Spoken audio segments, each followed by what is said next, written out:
Episode के start में हम ज़ॉम्बी को देखते हैं जो अपने घर को देख रहा था। तभी उसे किसी की स्मेल आती है और उसे सूंघते हुए वॉशरूम में पहुंच जाता है जहां वोंग और सैम छुपे हुए थे। ये देखकर ज़ॉम्बी उन्हें बाहर बुलाता है और तब सैम उसे बताता है कि वो तो बस उसके लिए खाना लेकर आए थे। और जब अंदर घुसे तभी बाहर से किसी की आवाज़ आई और तुम्हारे घर में यहाँ पर आकर कोई तोड़फोड़ करने लगा और तुम्हारे लॉकर से कुछ चुरा कर ले गया। इसके बाद ज़ॉम्बी उनसे और चीज़ें पूछता है, जिस पर सैम बोलता है कि अगर तुम्हें और चीज़ें जाननी है तो तुम्हें मेरे ऑफिस आना होगा और पैसे देकर काम करवाना होगा। इतना कहने के बाद सैम फुल कॉन्फिडेंस से अपने ऑफिस जाकर ज़ॉम्बी का इंतज़ार करने लगता है, पर ज़ॉम्बी उसके पास नहीं जाता और सोच रहा होता है कि कोई आदमी मेरा लाइटर क्यों लेकर जाएगा। वहीं हम योंग को देखते हैं जिसके पास लाइटर था और सीन कट होकर अगले दिन आता है जहाँ पर सब लोग जॉन को बर्थडे विश कर रहे होते हैं और सियोन तैयार होकर ज़ॉम्बी के घर जाने लगती है। उसके जाने के बाद योंग टाई से बोलती है कि तुम जॉन के साथ जाकर चार्डू को इनवाइट करो ताकि वह पार्टी में सियोन के साथ वक्त गुजार सके, जिस पर ताई मान जाता है। वहीं हम सियोन को ज़ॉम्बी के घर देखते हैं जहां उसे चोरी के बारे में पता लगता है। वहां सैम और वोंग भी इसकी बातें सुन रहे थे क्योंकि उन्होंने लास्ट नाइट ज़ॉम्बी के घर के अंदर ट्रांसमीटर लगा दिया था। अब थोड़ी देर बातें करने के बाद ज़ॉम्बी और सियोन फिर से सू के घर जाते हैं जहाँ उन्हें मेड से पता लगता है कि सू के डैड अब 2 दिन में वापस आने वाले हैं, इसीलिए तब अब उनसे मिल लेना। तभी ज़ॉम्बी को महसूस होता है कि कोई उन्हें देख रहा है, पर वो इस चीज़ को इग्नोर कर देता है और सियोन के साथ पार्क में बैठकर बातें करने लगता है। तभी कोई पीछे से उसकी तरफ बढ़ने लगता है और ज़ॉम्बी फ़ौरन से उसका हाथ पकड़ लेता है। तभी उसे पता चलता है कि वह ताई है जिसके साथ जॉन भी है और जॉन ज़ॉम्बी को भी पार्टी में इनवाइट करता है। पहले तो ज़ॉम्बी उसे मना करता है लेकिन उसकी काफ़ी इंसिस्ट करने के बाद वो मान जाता है, जिसके बाद हम उसे सियोन के घर में देखते हैं जहाँ सबके आने के बाद सब छत पर जाते हैं। जब जॉन केक काटता है तो सब लोग उसे गिफ्ट देते हैं। फिर सब लोग खाना खा रहे होते हैं तो ज़ॉम्बी ताई को खाना खाते देखकर अजीब हरकतें करता है और वह भूख की वजह से ताई के मुंह पर लगा हुआ खाना खाने वाला होता है। तब भी सियोन उसे रोक लेती है और कहती है कि अब खाना ये बनाएंगे, इन्होंने मुझे बताया था कि पहले ये एक शेफ़ थे। ये देखकर ज़ॉम्बी सियोन की हाँ में हाँ मिला देता है और मीट पकाने लगता है जहाँ वो मीट पकाते हुए बाकी सबको एंजॉय करते देख रहा होता है। तभी देखते देखते धोखे से उसकी शर्ट पर आग लग जाती है, जिसे देखकर सब अलग अलग तरीके से उसको बुझाने की कोशिश करते हैं और ज़ॉम्बी उन सबको ध्यान से देखने लगता है। इसके बाद जब सियोन उसके हाथ में पट्टी बांध रही होती है तो वो उसे दर्द का ड्रामा करने को बोलती है ताकि किसी को उस पर शक ना हो। तब ज़ॉम्बी उसे बताता है कि सब लोग जब मेरी आग बुझा रहे थे तो तब मुझे पहली बार इंसान होने की फीलिंग आई और सबको देखकर बहुत अच्छा लगा। शायद मेरा परिवार भी ऐसा ही हो। जिसके बाद बाकी बच्चे भी उसके पास आ जाते हैं और उससे बातें करने लगते हैं। ये देखकर चाडू कुछ सोचने लगता है। तब योंग उसे बोलती है कि तुम्हें सियोन को इम्प्रेस करने के लिए अब ज़्यादा मेहनत करनी होगी। इसके बाद ताई जाकर ज़ॉम्बी से बातें करने लगता है जिससे ताई भी उसे काफ़ी इम्प्रेस हो जाता है। वहीं हम योंग को देखते हैं जो एक जगह खुदाई करके कुछ ढूंढने की कोशिश कर रहा होता है, पर उसे वो चीज़ नहीं मिलती। अब हम ज़ॉम्बी को देखते हैं जो ऑफिस पहुंचता है तो उसे वहाँ पर योंग मिलता है। तो वो उसे पूछता है कि तुम ऐसे क्यों कर रहे हो, जैसे तुम मुझे नहीं जानते, और तुम उस लड़की के साथ किडनैपिंग वाले केस का क्यों पता लगा रहे हो। तुम्हें पता है ना, इससे हम बहुत बड़ी मुसीबत में फंस सकते हैं। ये सुनकर ज़ॉम्बी कुछ नहीं बोलता। तभी अचानक से योंग हंसने लगता है और बोलता है कि ये सब बस एक मजाक था। मैं अपने एक दोस्त को डराने की प्रैक्टिस कर रहा था, इसीलिए इसका बुरा मत मानना। इतना बोल के योंग वहाँ से चले जाता है। तब हम सैम को देखते हैं जो ज़ॉम्बी की बातें सुन रहा था। तभी ज़ॉम्बी उसका नाम लेकर उसे खिड़की से बाहर देखने को बोलता है। जब सैम ऐसा करता है तो उसे पता चल जाता है कि ज़ॉम्बी को ट्रांसमीटर मिल गया है और वो उन्हें अपने घर बुला रहा है। ये देखकर सैम और वांग डरते हुए उसके घर जाते हैं जहाँ ज़ॉम्बी उन्हें कुछ नहीं कहता, उल्टा उन्हें कुछ पैसे देकर योंग पर नज़र रखने का बोलते हैं और पैसे देकर वो दोनों मान जाते हैं। जिसके बाद अगले दिन वो दोनों आइसक्रीम मैन बनकर योंग पर नज़र रख रहे होते हैं। वहीं हम सियोन और ज़ॉम्बी को देखते हैं जो झाड़ू के पास जाकर सू का मिला सामान देखने का बोलती है और जैसे ही झाड़ू से लेकर आता है तो सियोन बहाने बनाकर झाड़ू को बाहर ले जाती है और ज़ॉम्बी सू का सामान निकालकर उसे सूंघने लगता है, पर उसे सामान के अंदर से ब्लीच की खुशबू आती है, इसलिए वो बाहर जाकर सियोन को अपने साथ लेकर चले जाता है। वहीं हम सैम और वांग को देखते हैं जो योंग का पीछा करते करते उसके घर तक आ गए थे। तब सैम छुप कर योंग की काफ़ी सारी पिक्चर्स खींच लेता है और उन्हें ले जाकर ज़ॉम्बी को दे देता है। जब ज़ॉम्बी उन्हें चेक कर रहा होता है तो उसमें उसे एक फ़ोटो मिलती है जिसमें योंग ज़ॉम्बी का लाइटर यूज़ करते हुए दिखता है। ये देखकर ज़ॉम्बी काफ़ी ज़्यादा शॉक हो जाता है। वहीं सियोन को रास्ते में सू के डैड जाते हुए दिखते हैं। तब वो उन्हें रोक कर उनके साथ सू के बारे में बात करने लगती है और किम उसे अपने घर ले जाता है। वहीं ज़ॉम्बी फ़ोटो देखकर योंग के घर पहुंच जाता है और वहां के सामान को देखकर उसके सर में दर्द होने लगता है। तभी उसे ब्लीच दिखता है और वैसे ही ब्लीच की खुशबू से सू के कपड़ों से आ रही थी। तभी वहाँ पर योंग आ जाता है, जिसे देखकर ज़ॉम्बी गुस्से से उसका कॉलर पकड़ लेता है और उसे पूछने लगता है कि तुमने सू को क्यों मारा। तब योंग ज़ॉम्बी को लेकर कहीं जाता है। वहीं दूसरी तरफ सियोन सू की फ़ोटोज़ देखती हुई एक फ़ोटो में ज़ॉम्बी की घड़ी को नोटिस करती है, जिसे देखकर वो किम से इसके बारे में पूछती है। जिस पर किम बोलता है, ये हमारे घर का पर्सनल बॉडीगार्ड था जो हमेशा सू के साथ रहता था और सू उसे बहुत ज़्यादा पसंद करती थी, पर 1 साल से ज़्यादा हो गया वो मुझे अब तक नहीं मिला और मुझे उसके पैसे भी देने हैं। ये सुनकर सियोन बहुत खुश होती है और ज़ॉम्बी को कॉल करने लगती है, पर वो कॉल नहीं उठाता। वहीं हम ज़ॉम्बी को देखते हैं, जिसे योंग बोलता है कि तुम नाटक मत करो। अगर मैं सच बताऊं तो तुमने ही उसी दिन ये प्लान बनाया था और तुम सेंटा बनकर उस बच्ची को किडनैप करके लाए थे ताकि तुम उसके डैड से पैसे ले सको, और तुमने धोखे से उसे मार दिया और हमारा प्लान फेल हो गया। तभी ज़ॉम्बी को कुछ विजन दिखने लगते हैं, जिसमें वो सेंटा के कपड़े पहन रहा था और सू से मदद करने को बोल रही थी। ये देखकर ज़ॉम्बी को बहुत बुरा लगने लगता है। तब योंग बोलता है कि तुम पुलिस को कुछ मत बताना, नहीं तो हम दोनों ही फंस जाएंगे। इसके बाद ज़ॉम्बी वहाँ से गिल्ड में चले जाता है।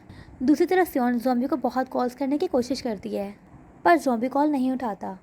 इसीलिए सियोन उसके घर चले जाती है, पर वहाँ उसे कोई भी नहीं मिलता। फिर वो जब नीचे जाती है तो जाडू उधर से निकल रहा था और सियोन को देखकर वो उसे गाड़ी में उठा लेता है।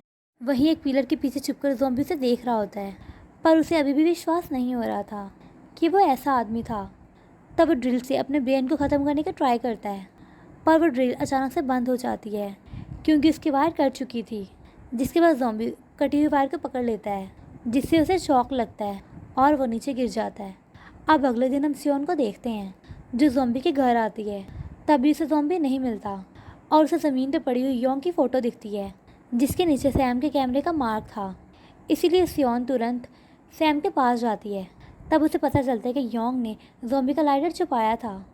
ये सुनकर सियोन शॉक हो जाती है और ज़ॉम्बी को मिलने के लिए मैसेज करती है। वहीं ज़ॉम्बी पहाड़ पर गया था ताकि वो किसी तरह से सुसाइड कर सके, पर जब वो वहाँ जाने की कोशिश करता है तभी ताई वहाँ आकर उसे रोक लेता है और बोलता है कि अंदर एक ज़ॉम्बी है, क्योंकि मैंने बॉल की बॉडी को एग्जामिन किया था। तब मुझे कंफर्म हो गया कि उसे किसी ज़ॉम्बी ने ही मारा है। ज़ॉम्बी उस वक्त विदाउट मेकअप था, इसलिए ज़ॉम्बी झूठ बोल देता है कि इसीलिए उसने ज़ॉम्बी के जैसा गेटअप किया हुआ है ताकि वो उसे पकड़ सके। जिसके बाद वो साइड में जाकर सियोन का मैसेज चेक करता है और उसे पता चलता है कि सियोन अकेले योंग के घर जा रही है। ये पढ़कर ज़ॉम्बी घबराने लगता है। तभी वो पास में देखता है कि एक औरत धोखे से अपनी बीबी क्रीम भूल गई है। दूसरी तरफ हम सियोन को देखते हैं, जो योंग के घर आ गई थी। वो मी से योंग के बारे में पूछती है। तभी योंग भी वहाँ आ जाता है और उसे 5 मिनट बात करने को बोलती है। इसीलिए योंग उसे अंदर ले जाता है, जहाँ सियोन उसे पहले नॉर्मली बात करती है और अचानक से पूछती है कि तुम मुझसे सू के केस के बारे में कुछ छुपा रहे हो, क्योंकि मैंने तुम्हारी मेडिकल रिपोर्ट चेक करवाई थी, जिसमें मुझे पता चला है कि तुम्हारा हाथ स्टैब नहीं था, ना ही फ्रैक्चर था। ये सुनकर योंग साथ में बड़े हैमर को उठाने लगता है, पर सियोन उसे मिरर में देख लेती है और उसके हमला करने से पहले ही वो चाय उसके मुंह पर डालकर एक रूम में चली जाती है, जिसमें योंग की मॉम और ली थे। तब सियोन मी को कॉल करने को बोलती है, लेकिन मी घबराते हुए उसके पास आती है और उसके सर पर वार करके उसे बेहोश कर देती है। तभी योंग भी अंदर आ जाता है। अब जब सियोन की आंख खुलती है तो वो खुद को बंधा हुआ पाती है और योंग उसे बताता है कि उसने उस दिन उसे जो कहानी सुनाई थी वो झूठी थी और उस दिन मी मुझे उस लेक के पास मिली थी जिससे मुझे प्यार हो गया था और हमने शादी कर ली। और उस दिन इंटरव्यू के बाद मैंने जानबूझकर मी से अपने हाथ पर स्टैब करवाया था और साथ ही सू को भी हमने ही मारा है। वहीं दूसरी तरफ हम ज़ॉम्बी को देखते हैं, जो भागता हुआ योंग के घर की तरफ आ रहा था और सीन फिर से सियोंग पर आता है, जो साइड में बेहोश बैठी थी और बाकी सब खाना खाते हुए बात कर रहे थे। तभी योंग की मॉम अपने हाथ से क्रैब खाने लगती है, जिस पर मी उसे छीनने लगती है और चॉपस्टिक से खाना खाने को बोलती है। ऐसे ही छीना झपटी में क्रैब का हाथ सियोन के पास गिर जाता है और सियोन उसे अपने पैर से अपने हाथ के पास ले आती है। जिसके बाद योंग मी से ये बोलकर जाता है कि जब तक मैं आऊँ इसको मार देना। इसलिए मी खाना खाने के बाद नाइफ लेकर सियोन की तरफ चलने लगती है और जैसे ही वो सियोन पर हमला करने वाली होती है तभी सियोन अपने हाथ फ्री करवा कर उल्टा उसी पर हमला कर देती है और मी की आंखों में स्प्रे मारकर अपना फ़ोन उठाकर वहाँ से भाग जाती है। तब मी भी उसका पीछा करने के लिए निकलती है, पर रास्ते में ज़ॉम्बी सियोन का मुंह बंद करके उसे सेफ जगह खींच लेता है और मी आगे चली जाती है। तब सियोन ज़ॉम्बी को उसके बॉडीगार्ड होने के बारे में बताती है और साथ ही योंग के बारे में भी, और इसके बाद वो चोट की वजह से बेहोश हो जाती है। अब थोड़ी देर बाद हम योंग को देखते हैं जो इस शहर को छोड़ने वाला था, इसीलिए वो अपनी मॉम को लेकर गाड़ी में बैठता है और मी का इंतज़ार करने लगता है। तभी उनके घर में पुलिस आ जाती है जो मी को पकड़ लेती है, इसीलिए योंग गुस्से में आकर उदास होकर वहाँ से चला जाता है। दूसरी तरफ हम सियोन को देखते हैं जिसकी आंख खुलती थी वो अपने घर में थी। तब जाडू से बातें करके उसे आराम करने का बोलता है और साथ में ये भी कि वो जल्दी से योंग को पकड़ लेगा। फिर जब वो बाहर जाता है तो ज़ॉम्बी वहीं था और वो गुस्से में इसका कॉलर पकड़ कर कहता है कि आगे से सियोन से दूर रहना, जिस पर ज़ॉम्बी मान जाता है। जिसके थोड़ी देर बाद हम जाडू को अपने ऑफिस में मी से पूछताछ करते देखते हैं, पर वो कुछ नहीं बताती। तभी चाडू को पता लगता है कि योंग की गाड़ी पहाड़ पर देखी गई है, इसलिए चाडू तुरंत अपनी टीम के साथ वहां जाने लगता है और वांग मी से पूछताछ करने लगता है। वहीं ज़ॉम्बी टीवी में देखता है कि सेंटा केस के कल्प्रिट योंग का पता चल गया है। तब ज़ॉम्बी को लगता है कि कुछ तो ऐसा है जो योंग ने झूठ बोला है।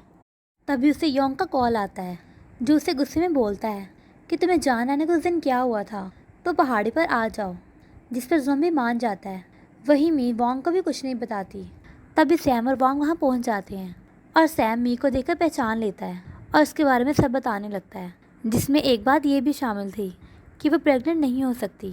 ये सुनकर वांग सब समझ जाता है। तब मी उसे बताती कि हम उस बच्ची को अपनी बेटी बताना चाहते थे। जिसके बाद सीन ज़ॉम्बी पर आता है जो योंग की कार के पास पहुँच गया था। तभी उसे योंग का कॉल आता है जो पास ही एक शेल्टर में बैठा था। तब वह ज़ॉम्बी को गाड़ी खोलकर उसमें रखे बॉक्स को निकालने को बोलता है। जब ज़ॉम्बी ऐसा करता है तब इस गाड़ी में ब्लास्ट हो जाता है और योंग को लगता है कि ज़ॉम्बी मर गया, पर ज़ॉम्बी इस बार भी नहीं मरता। जब वो खड़ा होकर उस बॉक्स को देखता है तो उसे सब याद आने लगता है, जिसमें वो एक रेस्टोरेंट में सू के साथ बैठा था। तब सू से बताती है कि वो क्रिसमस पर अपने डैड से मिलना चाहती है। तभी ज़ॉम्बी पास में योंग को नोटिस करता है जिसके पास वही लाइटर रखा था। फिर जब अगले दिन ज़ॉम्बी सू के घर पहुंचता है तो वहाँ उसे सू नहीं मिलती और घर के पास वही लाइटर मिलता है। इसके बाद सीसीटीवी की मदद से ज़ॉम्बी योंग के घर पहुंच जाता है जहाँ उसे एक भट्टी में सेंटा की कॉस्ट्यूम जलती हुई दिखती है और जब वह स्टोर रूम में जाता है तो वहाँ उसे सू बंधी हुई मिलती है जो उसे हेल्प करने को बोलती है। ज़ॉम्बी जो उस समय सू का बॉडीगार्ड था वो उसे छुड़वा ही रहा था कि तभी पीछे से योंग आकर उसे बेहोश कर देता है और उसे शूट कर देता है। ये सब याद करके ज़ॉम्बी योंग के पास जाकर उसे गुस्से से मारने लगता है और उसे बहुत देर तक मारता ही रहता है, जिस पर योंग हंसने लगता है और कहता है कि मैं उस लड़की की विश पूरी करना चाहता था। इतना बोल के वो ज़ॉम्बी को फिर से शूट करके हंसने लगता है और अपनी मॉम को वहाँ से उठाकर जाने लगता है। तभी ज़ॉम्बी फिर से उठ जाता है जिसे देखकर योंग बहुत डर जाता है। अब जैसे ही ज़ॉम्बी उसकी तरफ बढ़ता है तो योंग उसे फायर करके उसे गिरा देता है और जैसे वह ज़ॉम्बी के सर पर शूट करने वाला था तभी उसकी मॉम बीच में आ जाती है और उन्हें गोली लग जाती है। और यहाँ पर एक और प्लॉट रिवील होता है जिसमें पता चलता है वो औरत ज़ॉम्बी की ही मॉम थी। उसकी मॉम उसे बहुत प्यार करती थी। तभी वो उसके हाथों में दम तोड़ देती है, जिसे देखकर ज़ॉम्बी बहुत रोने लगता है और गुस्से में योंग की तरफ भागता है। तभी एक गन शॉट की आवाज़ आती है और ज़ॉम्बी का असली नाम मिन था। और फिर सीन सीधा मिन की मॉम के फ्यूनरल पर आता है जहाँ मिन साइड पे उदास बैठा हुआ था। तब वहाँ सियोन अपने परिवार के साथ आकर उसकी मॉम के लिए प्रे करती है और जब थोड़ी देर बाद सब खाना खाने लगते हैं तो सियोन मिन के पास आकर उसे बताती है कि तुम हर साल सू के लिए सेंटा बनते थे, पर उस दिन तुम अपनी मॉम की तबीयत खराब होने की वजह से वहाँ नहीं गए और उस दिन ये सब हो गया। पर तब भी मिन कुछ नहीं बोलता और सियोन वहाँ से जाकर ताई के साथ बातें करने लगती है। तभी वो न्यूज़ में सुनती है कि यूंग जिसे सभी लोगों ने सेंटा समझ लिया था उसकी लाश पहाड़ में मिली है और उसे बहुत बुरी तरह एक जानवर ने खाया हुआ था। ये सुनकर सियोन भागते हुए मिन के पास जाती है और उसे देखने लगती है। तभी हमें पास का सीन दिखाया जाता है जहाँ योंग की लाश पड़ी थी और पास में मिन खड़ा था जिसके मुंह पर खून लगा होता है। इसी के साथ ये एपिसोड यहीं पर ख़त्म हो जाता है। Thank you for watching.